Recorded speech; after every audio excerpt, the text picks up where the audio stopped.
Hello दोस्तों, welcome back to our channel. आज हम बात करने वाले हैं कि क्या गवर्नमेंट जो है उन्होंने प्राइवेटाइजेशन की तरफ अपना पहला कदम बढ़ा दिया है या नहीं।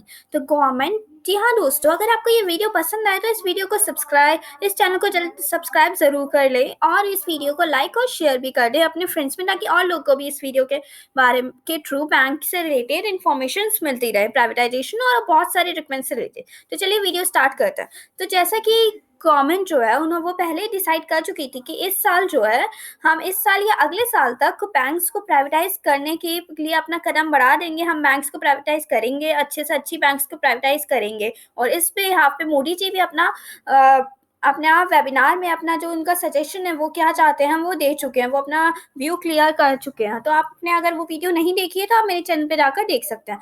तो चलिए, जो फाइनेंस मिनिस्ट्री है उन्होंने क्या करा है कि अब जो गवर्नमेंट जितनी भी गवर्नमेंट से रिलेटेड ट्रांजेक्शंस होती हैं, उनसे रिलेटेड जितने भी काम होते हैं, टैक्स से रिलेटेड, पेंशन पेमेंट से रिलेटेड, या कोई भी स्मॉल स्कीम्स आ गई, या कोई स्कीम से छोटी छोटी जगह पे स्कीम्स है, रूरल एरियाज में स्कीम्स है, गाँव में, तो वो सारे जो काम है उन सब में प्राइवेट बैंक्स को रोक लगा रखी थी, वो रोक हटा चुके हैं।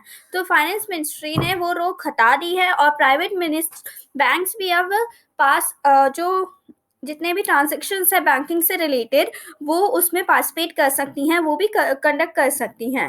तो गवर्नमेंट ने जो है ये जो कदम है ये प्राइवेटाइजेशन की तरफ पहला कदम माना जा रहा है, क्योंकि हर चीज़ एक धीरे धीरे स्टेप बाय स्टेप चलती है। तभी हम प्राइवेटाइजेशन बढ़ेंगे कि एक चीज़ कंप्लीट करेंगे फिर दूसरा स्टेप करेंगे।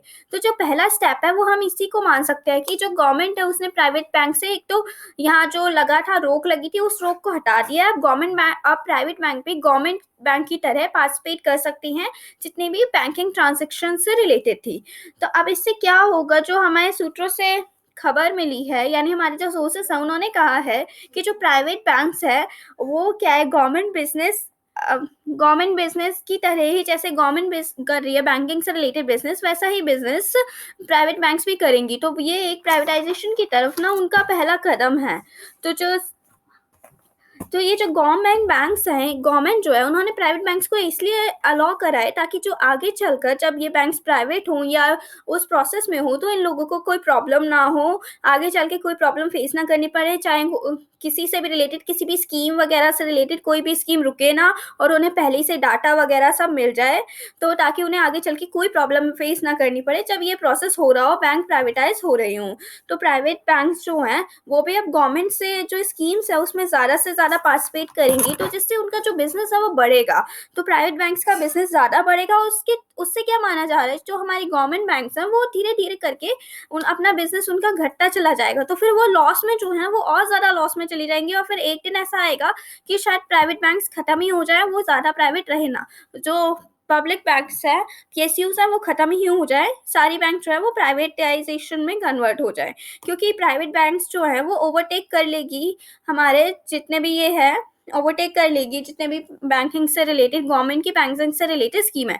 जैसे कि आपने देखा होगा कि जो जियो है, जो नई एयरटेल कंपनीज है, उन्होंने हमारा जो बीएसएनएल है उसको जो है वो ओवरटेक कर लिया, धीरे धीरे करके बीएसएनएल जो है वो घटता ही जा रहा है उसका प्रॉफिट, और वो लॉस में ही जा रहा है। अब जो बीएसएनएल है उसकी ज़्यादा वैल्यू नहीं रह गई है, वो ज़्यादातर लॉस में ही है। तो वो जो है वो ख़त्म कर लेगी। तो जिसके थ्रू जो प्राइवेट है वो ज़्यादा से ज़्यादा चलेंगे, और प्राइवेट बैंक्स ही अब आगे काम करेंगी, पब्लिक बैंक्स का काम धीरे धीरे करके ख़त्म हो जाएगा।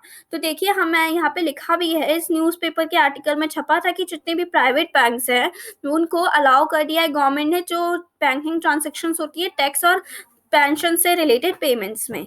तो फाइनेंस मिनिस्टर जो है निर्मला सीतारमन, उन्होंने पहले कह दिया था कि इस साल जो है वो 2 पीएसयूज और एक इंश्योरेंस कंपनी को प्राइवेट करा जाएगा इस फाइनेंशियल ईयर में। तो ये उनका प्राइवेटाइजेशन की तरफ पहला कदम है।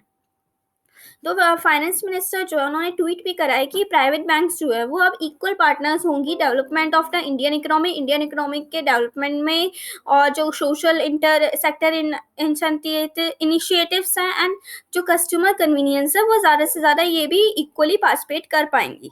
तो ये यहाँ पे आप देख सकते हैं कि आरबीआई जो है उसने भी कहा है, उन्होंने few selected private sector banks को अलाउ भी कर दिया आरबीआई ने कि वो गवर्नमेंट रिलेटेड बैंकिंग ट्रांजेक्शन्स कर